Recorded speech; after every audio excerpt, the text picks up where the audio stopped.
السلام علیکم، بسم اللہ والحمدللہ والصلاۃ والسلام علی رسول اللہ۔ معزز ناظرین و سامعین، رمضان المبارک کا مہینہ آ چکا ہے۔ اللہ پاک نے اس کو بڑی فضیلت سے نوازا ہے۔ نبی کریم صلی اللہ علیہ وسلم نے ارشاد فرمایا کہ جب رمضان آتا ہے جنت کے دروازے کھول دیے جاتے ہیں، جہنم کے دروازے بند کر دیے جاتے ہیں، شیاطین کو جکڑ دیا جاتا ہے، اور یہ بھی ہے کہ نیکی کرنا آسان ہو جاتا ہے۔ رسول اللہ صلی اللہ علیہ وسلم نے یہ بھی فرمایا کہ دو فرشتے آواز لگاتے ہیں، یا باغی الخیر اقبل، اے نیکی کرنے والے آگے بڑھو، اور یا باغی الشر اقصر، اے گناہ کرنے والے رک جا۔ تو نبی کریم صلی اللہ علیہ وآلہ وسلم اپنے تہ بند کو مضبوطی سے باندھ لیتے تھے تاکہ نیکیاں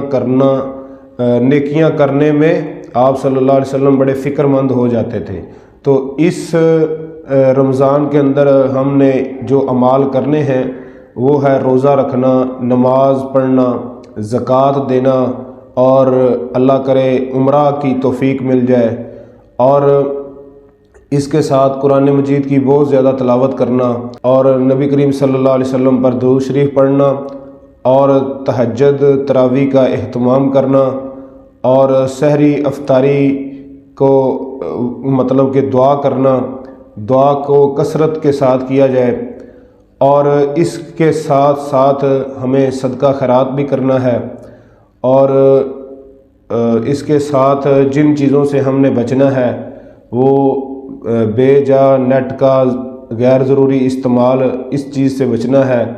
گالم گلوچ سے بچنا ہے، لڑائی جھگڑے سے بچنا ہے، فتنہ فساد سے بچنا ہے، اور ایک دوسرے کے حق مارنے سے بچنا ہے، اور رمضان المبارک کے قیمتی لمحات کو ضائع نہیں کرنا، اس کو خصوصی عبادات کے اندر گزارنا ہے۔ رمضان المبارک ایک ایسا موقع ہے کہ اس کے ذریعے ہم اپنے گناہ معاف کروا سکتے ہیں۔ رسول اللہ صلی اللہ علیہ وسلم نے یہ بات ارشاد فرمائی کہ جو بندہ رمضان المبارک کے مہینے کو پا لینے کے باوجود گناہ معاف نہیں کروا سکا تو وہ بندہ بدبخت ہے۔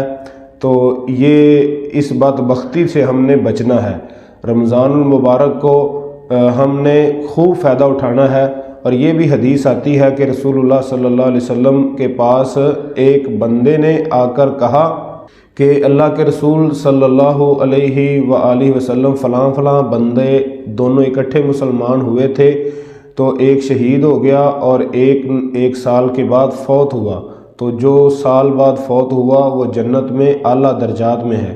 تو آپ صلی اللہ علیہ وسلم نے فرمایا جو اس کو 1 سال زندگی اضافہ ملا ہے تو اس کے اندر اس نے جو نیک اعمال کیے ہیں ان اعمال کی وجہ سے ان میں رمضان المبارک کا مہینہ بھی اس کو دوسرے سے زیادہ، یعنی ایک زندگی کے اندر رمضان اس کے اندر زیادہ آیا ہے، تو اس وجہ سے اس کی اللہ تعالیٰ نے جنت میں درجات کو زیادہ بلند کر دیا۔ تو اللہ تعالیٰ سے دعا ہے کہ اللہ تعالیٰ ہمیں رمضان المبارک کی خوب قدر کرنے کی توفیق عطا فرمائے، اس سیزن کو نیکیوں میں گزارنے کی توفیق عطا فرمائے۔ تو انشاءاللہ تمام اعمال پر ایک علیحدہ سلسلہ وار یعنی گفتگو کروں گا کہ رمضان اور دعا، رمضان اور روزہ، رمضان اور تلاوت قرآن، اس طرح تلاوت قرآن کے آداب اور دعا کے آداب، یہ سب چیزیں انشاءاللہ وقتاً فوقتاً بیان کرتا رہوں گا۔ دعا ہے اللہ تعالی ہمیں رمضان المبارک کی گھڑیوں سے خوب فائدہ اٹھانے کی توفیق عطا فرمائے۔ السلام علیکم۔